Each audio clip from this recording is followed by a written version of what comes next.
গল্পের শুরুতে আমাদের ম্যালেরি নামের এক নারীকে দেখানো হয় যে ওয়াকি টকিতে কারোর সাথে কথা বলছে। সে বলে এই জায়গাটা এখন বাঁচার জন্য সবথেকে নিরাপদ, তবে এখানে আসতে হলে তোমাদেরকে নদী পার হয়ে আসতে হবে এবং 3 দিন সময় লাগবে। আর ম্যালেরি তখন একটি বন্ধ ঘরে তার 2 সন্তানের সামনে বসে তাদের জীবন আর মৃত্যুর সবচেয়ে জরুরি পাঠ শেখাচ্ছিল। সে তার বাচ্চাদের বলে, আমার কথাটি ভালো করে কানে গেঁথে নাও। আমরা এখন এক অত্যন্ত বিপজ্জনক নদীর সফরে বের হচ্ছি। আমরা সেখানে আমাদের চোখ বেঁধে যাব। সেখানে যত ভীতিজনক শব্দই শোনা যাক না কেন, অথবা কোনো আপনজন তোমাদেরকে সাহায্যের জন্য ডাকুক না কেন, তোমরা কোনোভাবেই তোমাদের চোখের পট্টি খুলবে না। যদি তোমরা ভুল করেও তোমাদের চোখের পট্টি খোলো, তাহলে কিন্তু তোমরা মারা যাবে। এতে তার বাচ্চারাও রাজি হয়ে যায় এবং তারা মাথা নাড়িয়ে সম্মতি জানায়। এরপর সে তার সন্তানদের নিয়ে ঘর থেকে বের হয় এবং নদীর দিকে যেতে থাকে। তাদের চোখে পট্টি বাঁধা ছিল, কিন্তু দড়ি আর সুতোর সাহায্যে আন্দাজ করে তারা নৌকা পর্যন্ত পৌঁছায়। সেখানে ম্যালেরি নৌকা বের করে 2 সন্তানকে বসায় এবং নদীর মাধ্যমে তাদের এই বিপজ্জনক সফর শুরু হয়। কিন্তু শেষ পর্যন্ত তারা ঠিক কী দেখে এতটা ভয় পাচ্ছে এবং তারা কোথায় যাচ্ছে তা জানার জন্য গল্প আমাদের 5 বছর অতীতে নিয়ে যায়। তখন সেখানে সবকিছু স্বাভাবিকভাবেই চলছিল। ম্যালেরি নিজের ঘরে পেন্টিং করছিল এবং সেই সময় সে গর্ভবতী ছিল। তখনই তার বোন জেসিকা আসে এবং তাকে জানায় যে সংবাদে অদ্ভুত সব খবর দেখানো হচ্ছে। ম্যালেরি যখন খবর দেখে তখন জানতে পারে যে রাশিয়ায় হাজার হাজার মানুষ হঠাৎ করে আত্মহত্যা করছে, কিন্তু এর কারণ কেউ বুঝতে পারছে না যে এটি কোনো ভাইরাস নাকি অন্য কিছু। শুধু হঠাৎ কোনো কিছু দেখে মানুষ তাদের মানসিক ভারসাম্য হারিয়ে নিজের প্রাণ দিয়ে দিচ্ছে এবং এই বিষয়টি পুরো বিশ্বে ধীরে ধীরে ছড়িয়ে পড়েছে। ম্যালেরি সেই খবরটিকে গুরুত্ব দেয় না এবং জেসিকার সাথে নিজের প্রেগন্যান্সি চেকআপের জন্য হাসপাতালে চলে যায়। সেখানে ডাক্তার তাকে সুখবর দেন যে বাচ্চা একদম ঠিক আছে এবং শীঘ্রই সে মা হতে চলেছে। কিন্তু ম্যালেরি ততটা খুশি ছিল না এবং তার মুখ দেখে স্পষ্ট বোঝা যাচ্ছিল যে সেই সন্তানের জন্য আদতে প্রস্তুতি ছিল না। এরপর ফেরার সময় ম্যালেরি এক ভয়াবহ দৃশ্য দেখে, যেখানে একটি মেয়ে নিজের মাথা বারবার কাঁচের ওপর আছড়াচ্ছিল। এটি দেখে সে ঘাবড়ে যায় এবং দ্রুত গিয়ে জেসিকার গাড়িতে বসে পড়ে আর বলে, তাড়াতাড়ি চলো, রাশিয়ার সেই বিপজ্জনক জিনিসটি এখানেও পৌঁছে গিয়েছে। দুজনে দ্রুত বাড়ির দিকে রওনা দেয় এবং এরই মধ্যে চারপাশের পরিস্থিতি হঠাৎ বিগড়ে যেতে শুরু করে। রাস্তায় প্রচুর দুর্ঘটনা ঘটতে থাকে এবং মানুষের মধ্যে হুড়োহুড়ি পড়ে যায়। এটি দেখে দুজনেই ভীষণ ভয় পেয়ে যায়। তখনই ম্যালেরি ফোন ধরার জন্য পেছনের দিকে ঘোরে এবং জেসিকা গাড়ি চালানোর সময় হঠাৎ অদ্ভুত কোনো কিছু দেখে ফেলে, যার ফলে সে ইনফেক্টেড হয়ে পড়ে এবং তার চোখগুলো অদ্ভুতভাবে বদলাতে শুরু করে। ম্যালেরি সামনের দিকে তাকায়, কিন্তু সেখানে কিছুই ছিল না। কিন্তু জেসিকার মানসিক ভারসাম্য বিগড়ে যায় এবং সে হঠাৎ গাড়ির গতি বাড়িয়ে দেয়।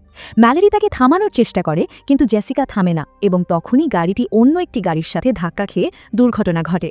দুজনেই বেঁচে যায় এবং বাইরেও বেরিয়ে আসে। কিন্তু ম্যালেরি কিছু বুঝে ওঠার আগেই জেসিকা একটি ট্রাকের সামনে গিয়ে নিজের প্রাণ দিয়ে দেয়। নিজের বোনের এমন ভয়াবহ মৃত্যু দেখে ম্যালেরি খুব বেশি ভয় পেয়ে যায়। চারদিকে মানুষ ভীষণভাবে আতঙ্কিত ছিল আর ম্যালেরিও ভয়ে ভিড়ের সঙ্গে রাস্তায় দৌড়াতে শুরু করে। কিন্তু শীঘ্রই সে পড়ে যায়। তখনই একজন মহিলা তার সাহায্য করতে এগিয়ে আসে, কিন্তু সে ম্যালেরিকে তোলার আগেই তার নজর সেই অদৃশ্য জিনিসটির ওপর পড়ে যায়। এরপর সে অদ্ভুতভাবে যেন কারোর নিয়ন্ত্রণে চলে গিয়ে জ্বলতে থাকা একটি গাড়ির ভেতরে বসে পড়ে এবং সেখানেই নিজের প্রাণ দিয়ে দেয়। এই সব কিছু তার স্বামী ডাগলাস ঘরের জানালা দিয়ে দেখছিল, কিন্তু সে কিছুই করতে পারে না। এরই মধ্যে সেখানে টম নামের এক ব্যক্তি এসে ম্যালেরিকে সাহায্য করে এবং তাকে ঘরের ভেতরে নিয়ে যায়। সেই ঘরে আগে থেকেই কিছু মানুষ উপস্থিত ছিল, কিন্তু হঠাৎ করে ঘটে যাওয়া এসব ঘটনা দেখে সবাই ভীষণভাবে আতঙ্কিত হয়ে পড়ে। কারোর ফোনে কোনো নেটওয়ার্ক ছিল না আর সবাই খুব দুশ্চিন্তায় ছিল। সংবাদের মাধ্যমে এখন এটি পরিষ্কার হয়ে গিয়েছিল যে এই অদৃশ্য জিনিসগুলো পুরো পৃথিবীতে ছড়িয়ে পড়ছে, আর যে মানুষই সেই অদৃশ্য জিনিসটি দেখে ফেলে সে নিজেই নিজের জীবন শেষ করে দেয়। পুরো রাজ্যে জরুরি অবস্থা ঘোষণা করা হয় এবং সবাইকে নির্দেশ দেওয়া হয় ঘরের ভেতরে থাকতে ও সব দরজা জানালা বন্ধ করে রাখতে। সম্ভব হলে বাইরে থেকে কোনো আলো যেন ঘরের ভেতরে না আসে, যাতে কেউ ভুল করেও বাইরে তাকিয়ে না দেখে। এভাবে 3 দিন কেটে যায়, কিন্তু এখনো পর্যন্ত কেউ বুঝতে পারছিল না যে কেন এই সব কিছু হচ্ছে। রেডিওতে বারবার সতর্কবার্তা দেওয়া হচ্ছিল যে যতটা সম্ভব ঘরের ভেতরেই থাকার জন্য এবং বাইরে দেখার চেষ্টাও যেন না করে। এরই মধ্যে এক গর্ভবতী নারী বাড়ির বাইরে থেকে অনুরোধ করতে থাকে যেন তাকে ভেতরে ঢুকতে দেওয়া হয়, কিন্তু সবার ভয় ছিল যে সে যদি ইনফেক্টেড হয়ে থাকে। তাই খুব সাবধানতার সঙ্গে শেষ পর্যন্ত তাকে ঘরের ভেতরে নেওয়া হয়। তার নাম অলিম্পিয়া এবং ম্যালেরির মতোই তারও গর্ভাবস্থার শেষ মাস চলছিল। কিন্তু এখন সবচেয়ে বড় বিপদ ছিল এই যে খাবার দাবারের জিনিসপত্র শেষ হয়ে আসছিল।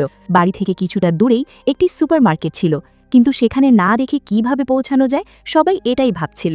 ঠিক তখনই এই বাড়ির মালিক গ্রেগ একটি পরিকল্পনা জানায় যে আমরা যদি সিসিটিভি ক্যামেরার মাধ্যমে বাইরে দেখি তবে হয়তো কোনো প্রভাব পড়বে না। বাকিরা তাকে বারণ করে, কিন্তু গ্রেগ বলে যদি এই পরিকল্পনা সফল হয় তবে আমরা পাশের মল পর্যন্ত পৌঁছে খাবার দাবারের জিনিস নিয়ে আসতে পারবো। এটি শুনে সবাই রাজি হয়ে যায় এবং তার হাত চেয়ারের সঙ্গে বেঁধে তাকে অন্য একটি ঘরে রেখে সবাই বাইরে চলে যায়, যাতে যদি কিছু হয়ে যায় সে নিজেকে ক্ষতি করতে না পারে। এরপর সে ক্যামেরার মাধ্যমে বাইরে দেখতে শুরু করে, কিন্তু কিছুক্ষণের মধ্যেই সেই অদৃশ্য জিনিসটি ক্যামেরার সামনে চলে আসে, যা দেখা মাত্রই তার আচরণ অদ্ভুতভাবে বদলাতে শুরু করে এবং সে পাগলের মতো হয়ে যায়। বাকিরা দ্রুত সেখানে আসে, কিন্তু ততক্ষণে গ্রেগ মাথা ঠুকে নিজের প্রাণ দিয়ে দেয়। এটি দেখে সবাই বুঝে যায় যে এই অদৃশ্য জিনিসটিকে স্ক্রিনে দেখুক বা নিজের চোখের সামনে দেখুক, পরিণাম শুধু মৃত্যু। এরপর গল্পটি আবার বর্তমান সময়ে ফিরে আসে, যেখানে ম্যালেরি আর তার বাচ্চারা গত 14 ঘণ্টা ধরে নৌকায় করে যাত্রা করছিল। সে সঙ্গে করে আনা পাখিগুলোকে পানি খাওয়ায় এবং বারবার রেডিওর মাধ্যমে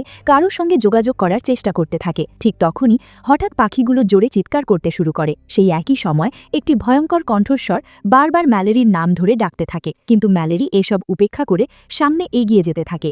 কিছুদূর যাওয়ার পর নদীর পাড় থেকে এক লোক চিৎকার করে বলে যে চোখের পট্টি খুলে ফেলো, এখানে তোমরা নিরাপদ আর আমার কাছে খাবারও আছে। কিন্তু ম্যালেরি বাচ্চাদের কম্বলের নিচে লুকিয়ে ফেলে এবং বন্দুক দিয়ে চারদিকে গুলি ছুটতে শুরু করে। এরই মধ্যে সেই লোকটি নৌকার কাছে পৌঁছে যায় এবং ম্যালেরির পট্টি খোলার জন্য জোরাজোরি করতে থাকে। ম্যালেরি নিজেকে বাঁচানোর জন্য একটি অস্ত্র দিয়ে তার উপর হামলা করে এবং তাকে আহত করে সেখান থেকে পালিয়ে যেতে সক্ষম হয়। এরপর গল্প আবার ফ্ল্যাশব্যাকে ফিরে যায়, যেখানে সবাই খাবার আনতে সুপারমার্কেটে যাওয়ার পরিকল্পনা করে। টম বলে তারে গাড়ি করে যেতে পারে। গাড়ির জানালাগুলো ঢেকে দিয়ে জিপিএসের সাহায্যে সুপারমার্কেট পর্যন্ত পৌঁছানো সম্ভব। এরপর ঠিক সেটাই করা হয়।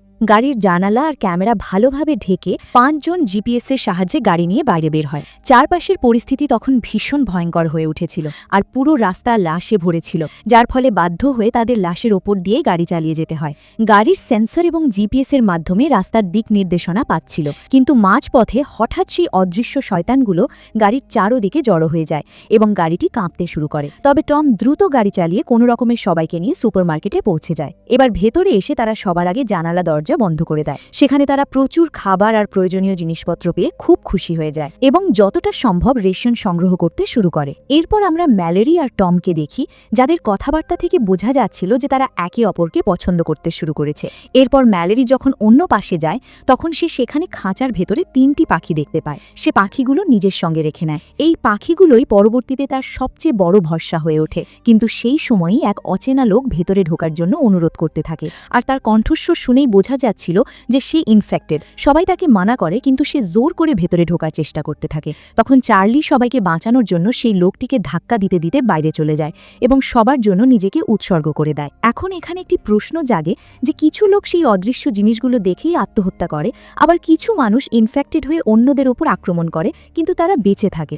এমন কেন হচ্ছে এবং এর আসল রহস্য কি তা আমরা শীঘ্রই জানতে পারব।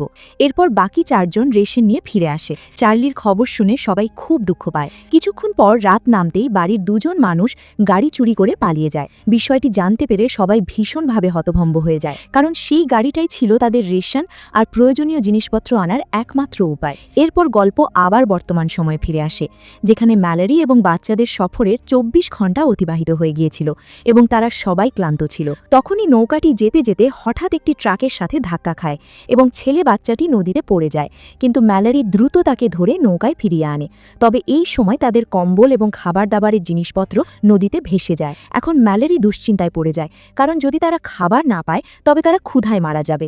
এরপর ম্যালেরি নৌকাটি তীরে ভিড়ায় এবং বাচ্চাদের বলে যে যাই হয়ে যাক না কেন তোমরা 2 জন নৌকাতেই থাকবে এবং চোখের পট্টি খুলবে না। এরপর সে নৌকার সাথে একটি দড়ি বেঁধে খাবারের সন্ধানে জঙ্গলের মাঝখানে একটি বাড়িতে পৌঁছায় এবং সেখানে সে কিছু জিনিসও খুঁজে পায়। কিন্তু জিনিসপত্র নিয়ে যখন সে ফিরে আসতে যাচ্ছিল তখনই সেই অদৃশ্য শয়তানরা তার পিছু নেয় এবং মানুষের কণ্ঠে তাকে ডাকতে শুরু করে। ম্যালেরি দৌড়তে থাকে এবং গুলিও চালায়, কিন্তু কোনো লাভ হয় না। এদিকে গুলির শব্দ শুনে মেয়ে বাচ্চাটি একটি দড়ি দিয়ে নিজেকে বেঁধে নৌকা থেকে নামে এবং ম্যালেরিকে খুঁজতে খুঁজতে সেই শয়তানের একেবারে কাছে পৌঁছে যায়। কিন্তু তখনই ম্যালেরি তাকে টেনে ফিরিয়ে নিয়ে আসে এবং রাগের মাথায় বকা দেয় যে আমার যাই হয়ে যাক না কেন ভবিষ্যতে তুমি এমন কাজ আর কখনো করবে না। এরপর 3 জন আবার তাদের গন্তব্যের দিকে যাত্রা শুরু করে। গল্প এগিয়ে চলে এবং ফ্ল্যাশব্যাকে দেখা যায় ম্যালেরি এবং টমের মধ্যে ধীরে ধীরে ধীরে ঘনিষ্ঠতা বাড়ছিল। দুজনের মধ্যে বিশ্বাস এবং আপন ভাব দেখা যেতে শুরু করেছিল। কিন্তু সেই রাতেই পরিস্থিতির পরিবর্তন ঘটে। আমরা দেখি যে অলিম্পিয়া গ্যারি নামের একজন অজানা লোককে ঘরের ভেতরে নিয়ে আসে। এটি দেখে সবাই ভয় পেয়ে যায়। তখন গ্যারি সবার কাছে অনুরোধ করতে থাকে যে প্লিজ আমাকে এখানে থাকতে দাও, আমার ঘরে কিছু সাইকো লোক ঢুকে পড়েছিল যারা আমার বন্ধুদের চোখ জোর করে খুলে দিয়েছিল এবং তাদের সেই শয়তানকে দেখিয়ে দিয়েছিল। আমার সব বন্ধুরা আত্মহত্যা করে নিয়েছে, কিন্তু আমি কোনো মতে বেঁচে পালাতে পালাতে এই পর্যন্ত পৌঁছে গিয়েছি। সে এটাও জানায় যে সেই সাইকো লোকেদের চোখের উপর কোনো পট্টি ছিল না, বরং সেই শয়তানকে দেখে তারা খুশি হচ্ছিল।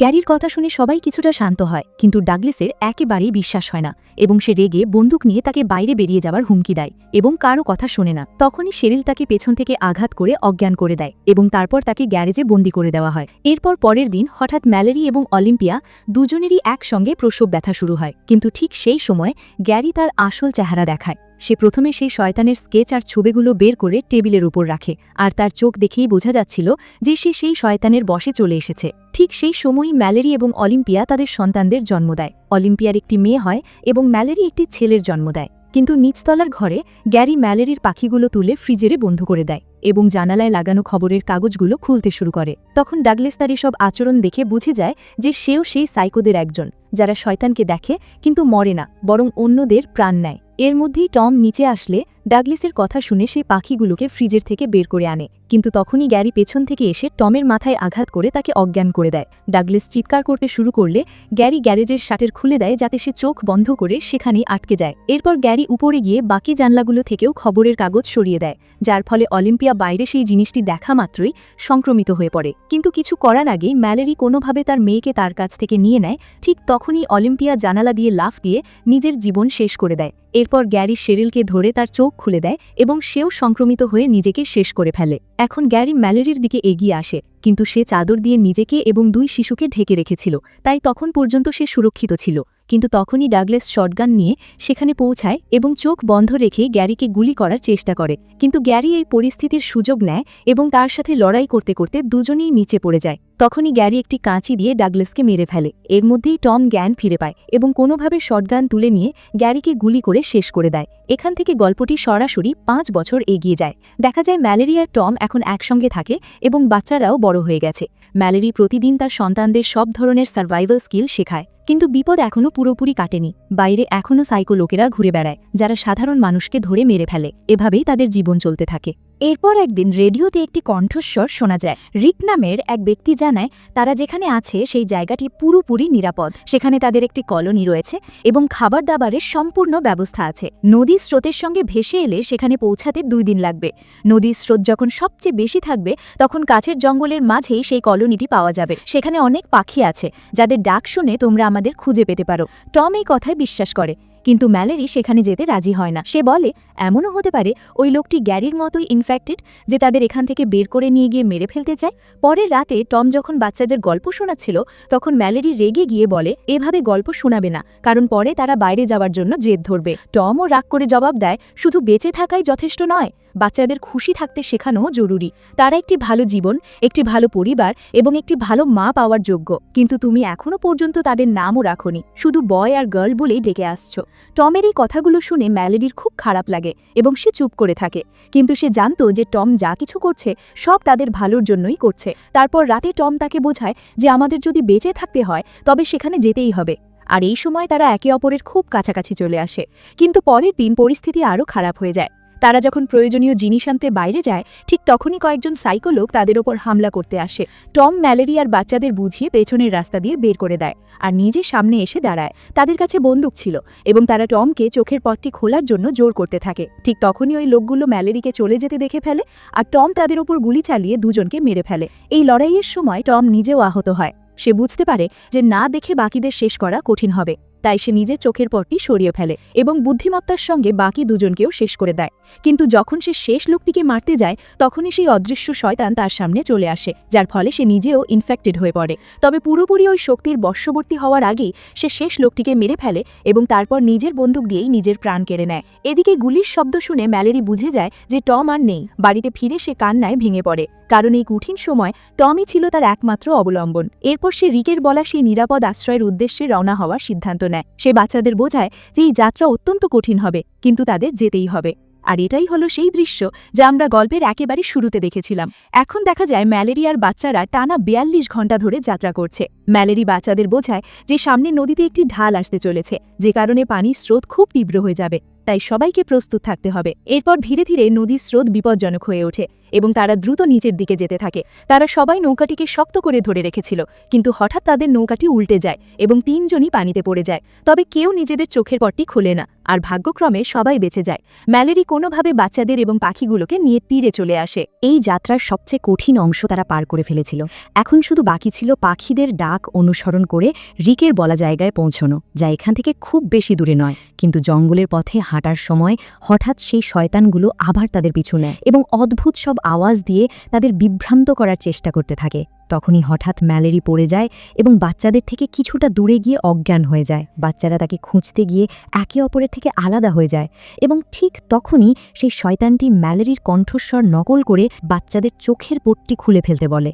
কিন্তু সঠিক সময় ম্যালেরির জ্ঞান ফিরে আসে এবং সে চিৎকার করে বাচ্চাদের আটকে দেয়। তারপর এক এক করে 2 বাচ্চাকেই সে খুঁজে পায়। এরপর ম্যালেরি তাদের নিয়ে পাখির ডাক লক্ষ্য করে দৌড়াতে শুরু করে, কারণ সেই অদৃশ্য শয়তানগুলো তখন একেবারে তাদের পেছনে লেগেছিল এবং বারবার রাস্তা ভোলানোর চেষ্টা করছিল।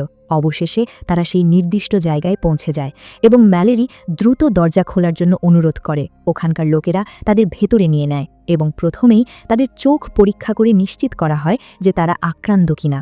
এরপর তাদের রিকের সঙ্গে পরিচয় করানো হয়, যিনি রেডিওতে যোগাযোগ করেছিলেন। ম্যালেরি নিজের চোখের পট্টি সরিয়ে দেখে যে এটি একটি ব্লাইন্ড স্কুল, মানে অন্ধদের বিদ্যালয়, যেখানে বেশিরভাগ মানুষই দৃষ্টিহীন।